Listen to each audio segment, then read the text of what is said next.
So this is the question number 18 from 2023 midterm morning session paper, and this question comes under the topic data types in Python. So in this particular question, two statements have been given to you and you need to figure out which option is correct regarding these two statements. The first statement is ASN is given as we can modify list element. This statement is true. And the reason is given as list is a mutable data type. In this case both the statements are true because आप list के अंदर element को तभी modify कर पाते हो because of the fact कि list क्या है आपकी म्यूटेबल डाटा टाइप है। म्यूटेबल डाटा टाइप का मतलब ही यही है कि आप कोई भी डाटा टाइप को अगर म्यूटेबल डाटा टाइप है तो उसकी वैल्यूज को आप चेंज कर सकते हो।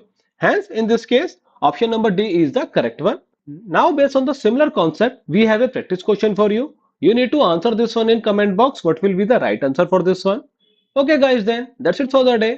If you have any doubt regarding this one, feel free to ask in the comment box. Okay then, thanks for your time.